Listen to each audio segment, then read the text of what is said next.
Commander Alan Wright stood on the bridge of the Earth ship Defiant, looking at the stars through the large viewing window. The ship moved quietly through space on what was supposed to be a simple trip to meet with leaders from the Orion cluster. "Commander, we're getting a message," said Lieutenant Olivia Martinez from her station. Her fingers moved quickly over the screen as she worked to clear up the signal. "It's not from our usual contacts." Wright walked over to her station. "Where is it coming from?" "It's from the Luminary, sir, from the planet Alisium." Wright raised his eyebrows. The Luminary were known across the galaxy as peaceful beings who made beautiful art and wrote deep thoughts about life. They rarely reached out to humans directly.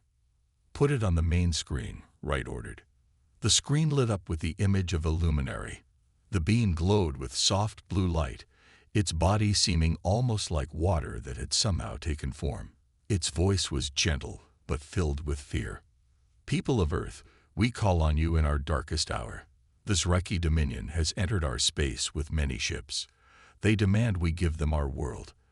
They have already destroyed our outer settlements. We have no weapons to fight them." The luminary's light dimmed slightly. "We need your help. We need your most deadly ships, the ones that make other species tremble, the ones you built because you come from death itself." The message ended, and the bridge grew quiet. Everyone looked at Wright, waiting for his response. "Sir," Lieutenant Martinez said, breaking the silence, "why would they ask for our deadliest weapons? The Luminary have never shown interest in human military power before.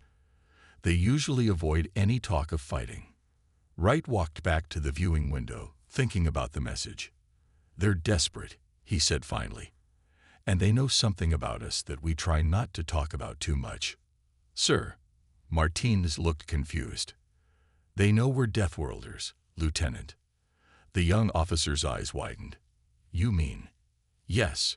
Most species in the galaxy evolved on what they call garden worlds, places with mild weather, few natural disasters, not many dangerous animals, places where life is easy." Wright turned to face his crew. "But humans, we came from Earth, classified as a death world by galactic standards. Extreme weather, earthquakes, volcanoes, floods, diseases that forced our bodies to develop strong ways to fight sickness, animals that could kill us with teeth, claws, or poison." "But sir, we don't talk about that much with other species," said Officer Paul Jenkins from the weapons station. "No, we don't. We've worked hard to show ourselves as peaceful explorers and traders. We've hidden our military strength. We've been careful not to scare our allies with what we can really do." Wright looked back at the screen where the Luminary's message had played. "But the Luminary know. Somehow they understand what humans really are, what we can do when pushed." Wright made his decision. "Martinez, send this message to Earth Defense Command. Luminary requesting immediate military aid against Zraki invasion, specifically requesting our most advanced warships. Recommend full response. Awaiting orders." "Yes, sir," Martinez said, sending the message through the fastest communication channels. Wright looked around at his crew. They all seemed worried but determined. The Luminary are peaceful. They've never hurt anyone. If they're asking for our help, we need to give it. What do you think Earth's response will be?" asked First Officer Kelly Ward, who had been quiet until now.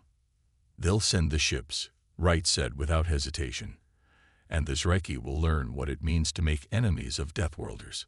The Defiant changed course, heading toward Alisium at top speed. They would be the first to arrive, but Wright knew they would not be the last. Soon, the most powerful ships humans had ever built would be on their way. Ships with weapons that had never been used in real battle. Ships that most of the galaxy didn't even know existed. The Zreki had made a terrible mistake. They were about to face the full might of a species that evolved on a world that tried to kill them every day. A species that didn't just survive those challenges. They mastered them. The United Defense Council room on Earth was filled with worried voices. 12 men and women sat around a large round table, with Fleet Admiral Patricia Garcia at the head. The emergency meeting about the Luminary call for help had been going for over an hour. The Luminary have never asked for military help before, said Ambassador Henry Carter. He was an older man with gray hair who had spent many years working with the Luminary. They have always used talking and are good standing in the galaxy for protection. For them to ask for our most powerful warships means they truly understand how bad things are. The Zraki haven't broken any deals with Earth, argued Counselor Benjamin Floyd, hitting his hand on the table. This isn't our fight. We shouldn't risk our people and ships. But they asked for us, said Dr. Samantha Wells. She was a scientist who studied how different species evolved. Not the Centaurians, not the Arcturus group. They asked for humans, for Deathworlders. Dr. Wells touched a button on the table. A 3D image appeared in the air, showing Earth next to other planets where intelligent life had developed. Almost all species with space travel came from calm, safe worlds, she explained. Steady weather, no big disasters, few dangerous animals. We call these garden worlds. But Earth is nothing like that. She pointed to the image of Earth. Our planet is what the galaxy calls a death world. Extreme weather changes, earthquakes, many deadly animals throughout our history, and countless diseases that made us develop strong bodies. Admiral Garcia looked around the table. The Zraki have been testing limits for years. If they finally attacked a protected world, we need to step in.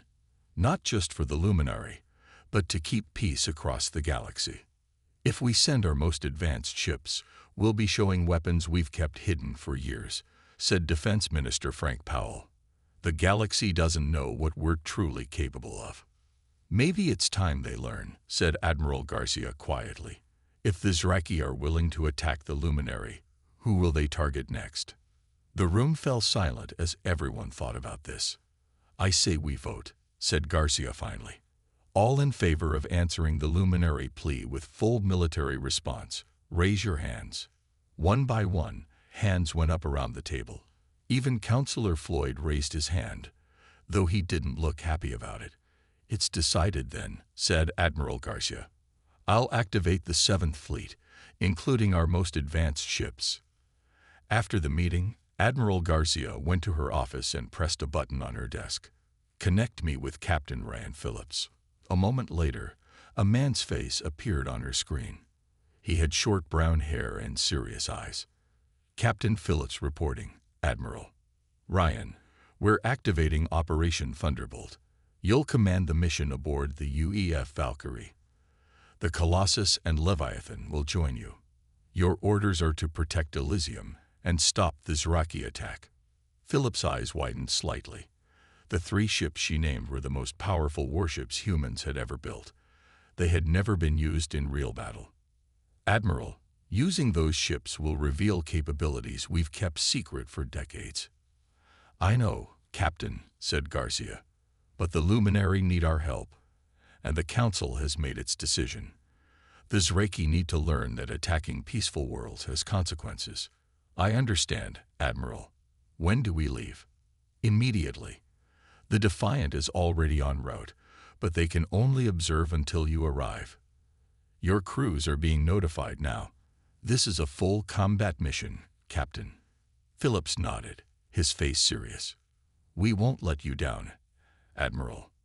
I know you won't. And Ryan, show restraint where possible. We want to end this threat, not start a galactic war. Yes, Admiral. The screen went dark. Admiral Garcia stood up and looked out her window at the starry night sky. Soon, the most deadly ships humans had ever created would be heading into battle. She hoped it would be enough to save the Luminary, and she hoped the galaxy was ready to see what humans could really do when pushed too far. The Deathworlders were coming. Captain Ryan Phillips stood on the bridge of the UEF Valkyrie, looking at the massive ship come to life around him. Lights turned on across panels that had rarely been used outside of training. The ship was over 1 mile long, with weapons that most alien species didn't know humans had built. Status report, Phillips called out to his crew. All systems coming online, Captain, replied Commander Diane Foster, his second in command. She was a tall woman with dark skin and sharp eyes that missed nothing. Engines at full power, weapons systems ready, shields at maximum strength.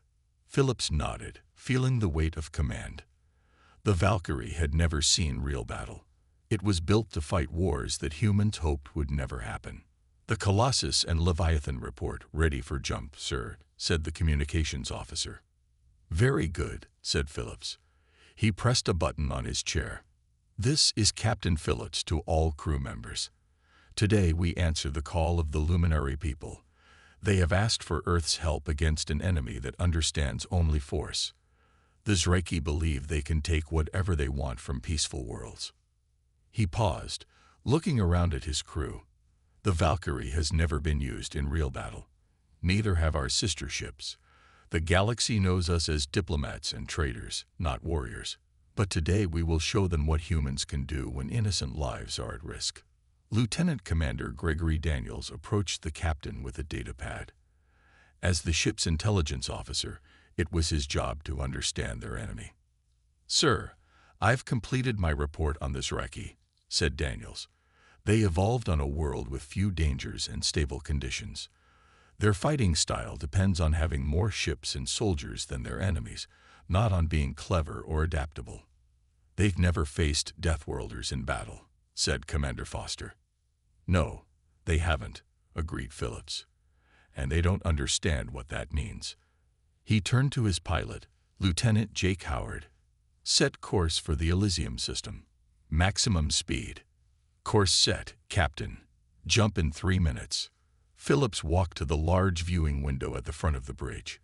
Behind him, crew members worked at their stations, preparing for what would be the first real test of Earth's most advanced warship. "Do you think the Zraki know what's coming?" asked Commander Foster, joining him at the window. "No," said Phillips. "They've only seen our peacekeeping ships, small vessels with limited weapons. They think that's all we have." "Why have we hidden our true strength for so long?" asked Foster. Phillips turned to look at her.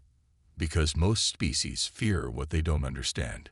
If the galaxy knew what humans are really capable of, they might see us as a threat. We've worked hard to be seen as peaceful explorers. And now we show them why Deathworlders are both respected and feared." On the other side of the bridge, Lieutenant Andrea Hoffman worked at the tactical station. She was young but already known for her quick thinking in simulated battles. "Tactical analysis complete, sir," she called out.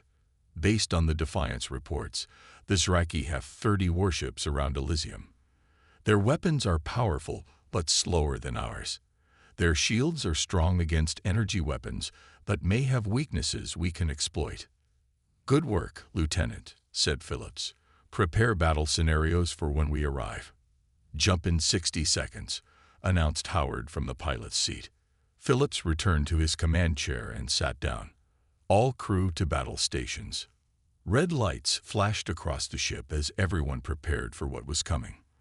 The 3 most powerful human warships were about to enter a battle that would change how the galaxy saw Earth forever. "Jump in 3, 2, 1, said Howard. The stars outside stretched into lines of light as the Valkyrie, Colossus, and Leviathan jumped toward Alisium, toward a fight that would show the galaxy what it meant when Deathworlders went to war. The 3 human ships appeared at the edge of the Alisium system in a flash of light. Captain Phillips leaned forward in his command chair as the main screen showed the view ahead. The small blue-green planet of Alisium hung in space, surrounded by Zraki warships. Phillips counted more than 30 enemy vessels of different sizes forming a blockade around the planet. "Scan complete, sir," reported Lieutenant Hoffman from the tactical station. 34 Zraki ships detected. They have weapons locked on the planet's surface. Signs of damage to several luminary cities already visible. "Life signs?" asked Phillips. "Luminary population appears mostly intact. The Zraki seem to be destroying buildings and infrastructure, not people. At least not yet." Phillips nodded. "They want to rule the Luminary, not kill them all. That gives us time." He turned to Commander Foster. "Open a channel to the Zraki command ship." Channel open, sir, she replied after a moment. Phillips stood up straight. This is Captain Ryan Phillips of the United Earth Fleet. The Luminary are under Earth's protection. Withdraw your forces immediately. The screen changed to show Azraki commander. He had green scaly skin, yellow eyes with slits for pupils, and a mouth full of sharp teeth. He wore a dark uniform with many medals across his chest. I am Supreme War Leader Krull of the Zraki Dominion, the alien said in a raspy voice. Your presence is unwelcome, human. The Luminary belong to us now. Phillips kept his face calm. The Luminary are a free people. They have asked for our help, and we have come to provide it. I'll say it once more. Withdraw your forces or we will remove them by force. Krull made a sound that might have been laughter. Humans, he said with clear dislike. Your reputation is exaggerated. 3 ships against our 34. The Luminary are now property of the Dominion. Leave now or be destroyed with them. I'll give you 1 hour to begin evacuation procedures, Phillips said evenly. After that, we will remove you by force. Krull showed his teeth in what looked like a smile. Your species truly is as primitive as they say. The screen went black as he cut the connection. Commander Foster moved to stand beside Phillips. Sir, they're underestimating us. They don't know what our ships can do. That's the idea, Commander, Phillips replied. They think we're bluffing because they've only ever seen our peacekeeping vessels. They have no idea what Deathworlders are capable of when pushed. Captain, called Lieutenant Hoffman from her station. Sensors show the Zraki ships are moving. They're forming attack positions. Energy readings indicate they're powering up weapons. Good, said Phillips. Let them make the first move. He turned to communications. Send a message to the Luminary. Tell them to seek shelter. This will be over soon. On the tactical display, Phillips watched as the Zraki fleet spread out, surrounding the 3 human ships. The enemy clearly thought that superior numbers would guarantee their victory. They had no idea what they were facing. Sir, said Lieutenant Howard from the pilot's seat, the Colossus and Leviathan are requesting attack coordinates. Tell them to hold position, Phillips ordered. Let's show the Zraki exactly what they're dealing with first. Lieutenant Hoffman called out again. Multiple weapon locks detected. They're targeting all 3 ships. Shields at maximum, Phillips said calmly. All crew prepare for impact. The space between the ships lit up as the Zraki fired their first volley. Streams of energy and glowing projectiles flew toward the human vessels. The bridge crew of the Valkyrie braced themselves as the attacks hit their shields. But instead of the violent shaking they expected, there was only a slight vibration. Shield status, Phillips asked. Shields holding at 97%, sir, reported Foster with surprise in her voice. Their weapons are not as strong as we feared. Phillips smiled for the first time since they arrived. Now it's our turn. Prepare main weapons. Target their front-line vessels. Disable only.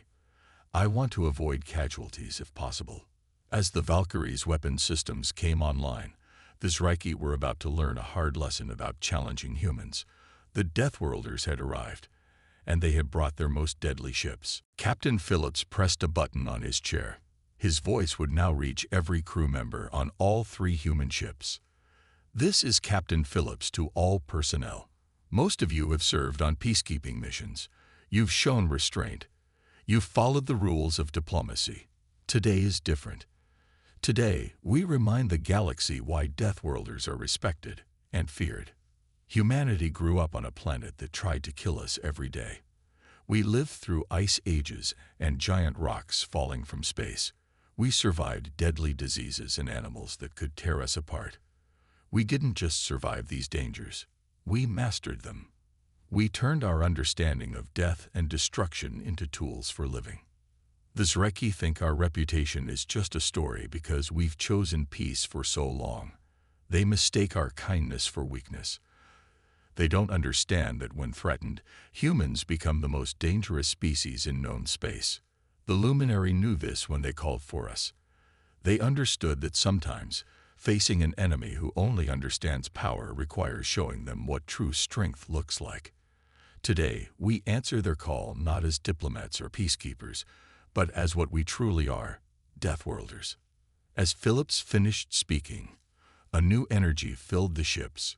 Crew members worked with fresh purpose, understanding what was at stake. "Captain, the Zriki are launching a second attack," reported Lieutenant Hoffman. "More powerful weapons this time." "Deploy defensive countermeasures," Phillips ordered calmly. What happened next amazed the watching Zraki.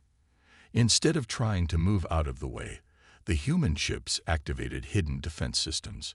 Hundreds of small lasers fired from the ships, shooting down the incoming Zraki weapons with perfect accuracy.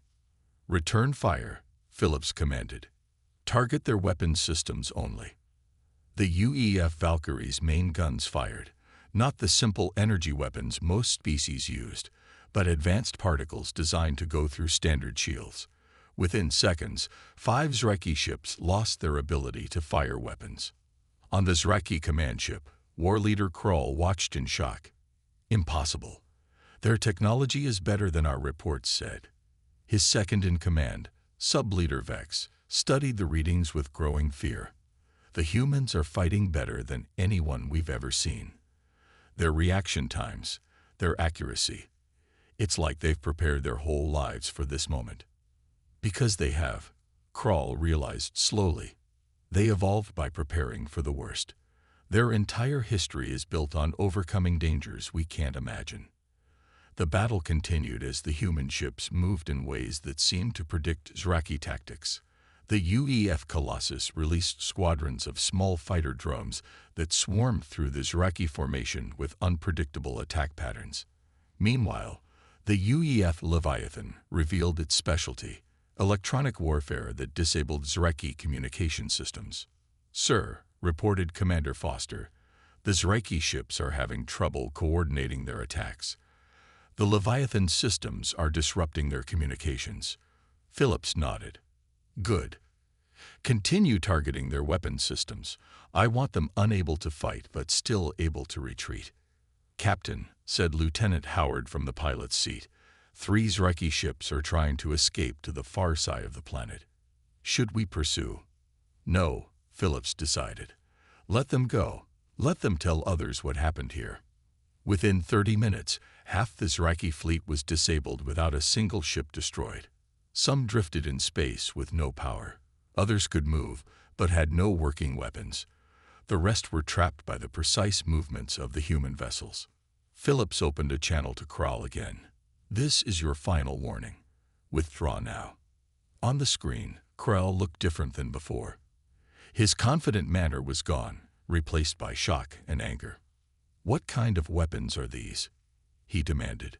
"No species has technology like this." "We've always had them," Phillips answered simply. "We just hoped we'd never need to use them. Your attack on the Luminary forced our hand." "You could have destroyed us," Krull said, seeming confused. "Why didn't you?" "Because unlike you," Phillips replied, "we understand the value of life. Even the lives of our enemies. Will you withdraw, or must we continue?" For the first time, the Zraki commander looked uncertain. He was beginning to understand what it meant to face Deathworlders in battle. War Leader Krull stood on the bridge of his damaged command ship. Half of his fleet was unable to fight.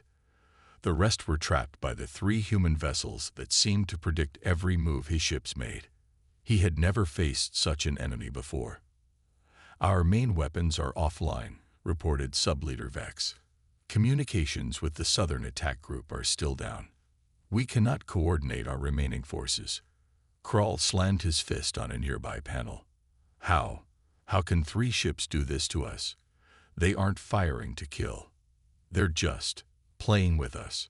"Sir, perhaps we should consider the humans' offer to withdraw," suggested Vex quietly. Krull hissed in anger, but he knew Vex was right. His mighty fleet was being taken apart piece by piece, and the humans weren't even trying very hard. "Send the retreat signal to all ships that can still move," Krull ordered finally. "Tell them to form up behind the command vessel. On the Valkyrie, Captain Phillips watched as the Zreki began to regroup. "They're pulling back, sir," said Lieutenant Hoffman. "Looks like they're preparing to retreat." "Good," Phillips replied. "Let them go, but keep weapons locked on them until they're clear of the system." "Captain," Commander Foster called from her station, "we're receiving a message from the surface. It's from the Luminary leadership." "Put it through," Phillips ordered.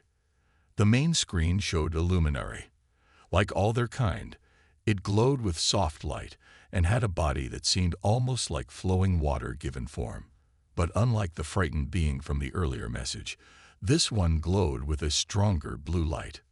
"People of Earth, I am First Speaker Ilaria of the Luminary Council. We have watched what you've done for us today. You came when we called. You protected us without destroying your enemies. This is why we asked for you specifically." Phillips nodded respectfully. "The Zreki are withdrawing now, First Speaker. We'll make sure they leave your system completely. Would you come to the surface once it is safe?" asked Ilaria. "Our council wishes to speak with you." "Of course," Phillips agreed. "I'll leave a team down once the Zreki are gone." As the communication ended, Phillips turned to Foster. "Prepare a landing party. You, me, Lieutenant Hoffman, and Lieutenant Commander Daniels." "Yes, sir," Foster replied. "The Zreki fleet is moving out of the system now. 7 of their ships were too damaged to move. They're requesting assistance." Phillips thought for a moment. "Send small teams to help with emergency repairs, just enough to get them moving. Tell the teams to be careful and keep their weapons ready." 3 hours later, the Zreki fleet had left the system. The damaged ships limped away after receiving minimal repairs from human engineers. Now Phillips and his landing party stood in their dress uniforms as their shuttle approached the surface of Alisium. The planet below was beautiful. Tall crystal towers reached toward the sky from cities built in perfect harmony with the natural world. But Phillips could see the damage the Zreki had caused. Several buildings were destroyed, and smoke still rose from parts of the capital city. "What do you think they want to talk about?" asked Lieutenant Hoffman as the shuttle descended. "I think they want to know why we came," replied Phillips. "And I think they want to explain why they called for us specifically." Lieutenant Commander Daniels looked out the window at the approaching landing pad. "It's strange. The Luminary are known as philosophers and artists. They've never shown interest in military matters before. How did they know about our most powerful ships? How did they know to ask for Deathworlders?" "That," said Phillips, "is exactly what I intend to find out." The shuttle landed softly on a crystal platform. Through the windows, they could see a group of Luminary waiting for them. Their bodies glowed with different colors of light: blue, green, purple, and gold. "Remember," Phillips said to his team as they prepared to exit, "we're guests here. Show respect, but stay alert. We still don't know exactly why they called for us." The door opened, and the humans stepped onto the surface of Alisium, ready to learn why the peaceful Luminary had asked for the deadliest ships of the Deathworlders. Captain Phillips and his team followed First Speaker Ilaria through high crystal halls of the Luminary Council building. The walls glowed with soft light, and the air smelled like flowers. Despite the battle that had just happened in the sky above, there was a feeling of peace in this place. "Your ships are amazing," said Ilaria as they walked. "The Zreki thought they were unstoppable. In just 1 hour, you proved them wrong." "We didn't want to fight," Phillips replied, "but we couldn't let them harm your people." Ilaria's body glowed a little brighter, which Phillips guessed meant she was pleased. "And that is why we called for you, Captain. Not the Centaurians with their large fleet. Not the Arcturus Alliance who are closer to our world. We called for humans because we understand what your people try to hide." She led them into a large round room with a high ceiling. The walls were covered with beautiful pictures showing many different alien species. Phillips recognized some of them: the tree-like arborans, the 6-legged hexapods, the gas-formed nebulites. Each picture showed the aliens on their home world. "This is our Hall of Origins," explained Ilaria. We Luminary have always been interested in how different species developed. It helps us understand the universe better.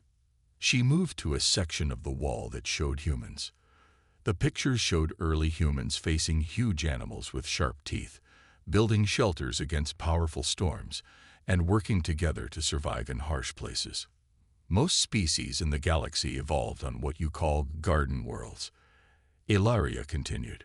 Places with mild weather, few natural disasters, and not many dangerous animals.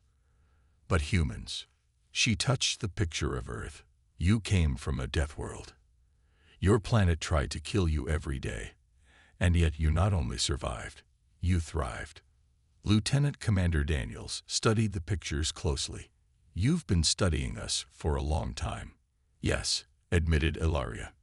At first, we were just curious. How could beings from such a dangerous world become so peaceful?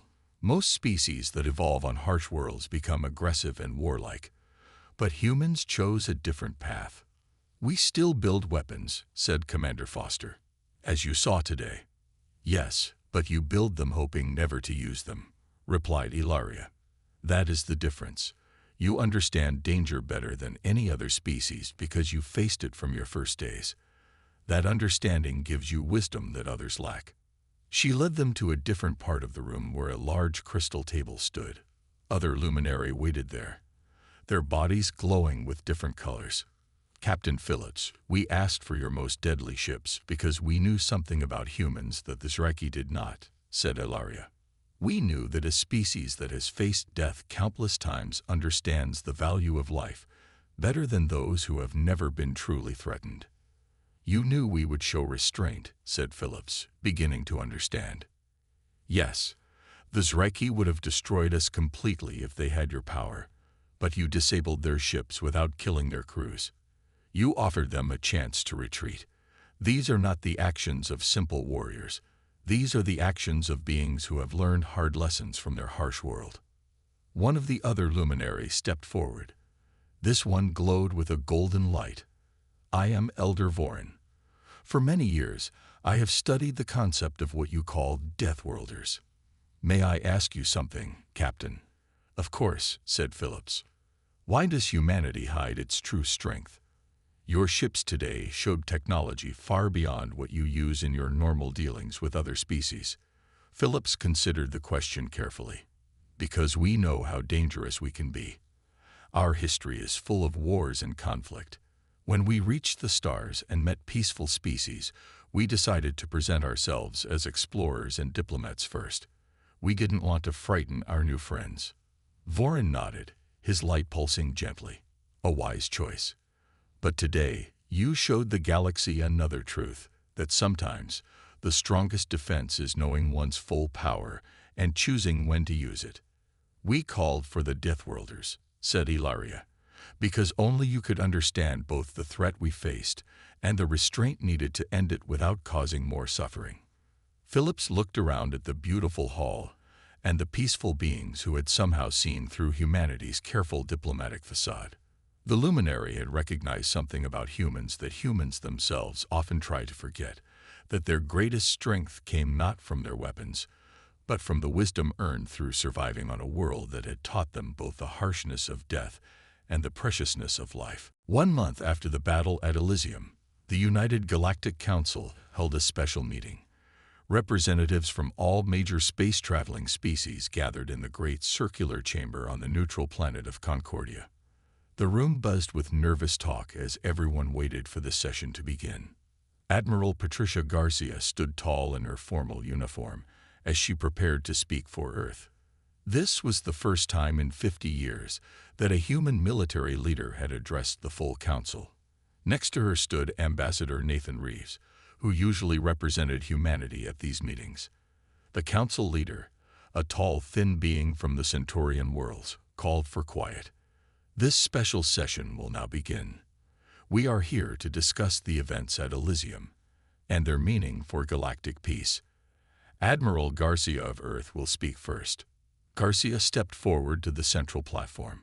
She looked around at the many different aliens watching her. Some looked worried, others curious. Members of the council, she began. Humanity has long downplayed our military abilities to avoid causing concern among our allies. We've presented ourselves mainly as explorers and diplomats, because that is what we prefer to be. But I must be clear, our evolution on a death world has prepared us for conflict in ways most species cannot understand. The chamber remained silent as Garcia continued. The Luminary recognized this truth. They knew that when faced with an enemy that only understands power, sometimes the most effective path to peace is to demonstrate superior strength. The Zraki Dominion has now withdrawn all claims to Luminary space and has asked for diplomatic talks. Ambassador Reeves stepped forward to speak next. We didn't destroy the Zraki fleet when we could have. We disabled their weapons and communications but saved their lives. That is the true lesson of Deathworlders. We understand better than anyone the precious nature of life, precisely because we evolved on a world that challenged our survival at every turn. A representative from the Zraki Dominion rose next, not war leader Kral, but a civilian diplomat. This itself was unusual, as the Zraki rarely sent non-military representatives to council meetings. The Dominion has learned a valuable lesson, the Zraki said, surprising many in the room. We mistook human restraint for weakness. We did not understand that your peaceful approach to galactic affairs was a choice, not a necessity. We request formal peace talks with both Earth and Alisium. After the Zraki sat down, the Luminary representative approached the speaking platform. Her body glowed with bright blue light. The response from Earth has changed how the galaxy sees humanity, she observed. Some will fear you more, others will respect you more. Admiral Garcia nodded. And what do the Luminary feel? Gratitude, the representative answered simply. You answered our plea not just with your deadly ships, but with the wisdom that comes from facing death and choosing life. That is why we called for the Deathworlders of Earth. As the council session ended, many representatives approached the humans with new questions and offers of cooperation. Species that had kept their distance before now sought closer ties with Earth. The humans had shown both great power and great restraint, a combination rare in the galaxy. On the journey back to Earth, Admiral Garcia stood with Ambassador Reeves on the bridge of the UEF Valkyrie. Do you think things will change now? Asked Reeves. Yes, replied Garcia. We can't go back to how things were. The galaxy knows what we're capable of now. Are you worried some might see us as a threat? Garcia shook her head. I think most understand what the Luminary saw in us. We are dangerous because we have powerful ships. We're effective because we understand the true cost of using them. Captain Phillips joined them at the viewing window. The stars streaked by as the ship headed home. The Luminary were right to call us, Phillips said. Not because we're Deathworlders with deadly ships, but because we're Deathworlders who choose peace despite knowing war so well. That's the message I hope the galaxy takes from all this, said Garcia. Earth doesn't build weapons because we want conflict. We build them because we understand danger better than most. And that same understanding is what makes us work so hard for peace. As the Valkyrie and its sister ships approached Earth, news of their success had already reached home. For the first time, many humans embraced their identity as Deathworlders, not with shame, but with the understanding that their harsh evolutionary path had given them a unique perspective on the value of peace in a dangerous universe. The plea that made Deathworlders bring their most deadly ships had changed the galaxy forever. Not through destruction, but through the wisdom that only those who truly know death can fully appreciate life.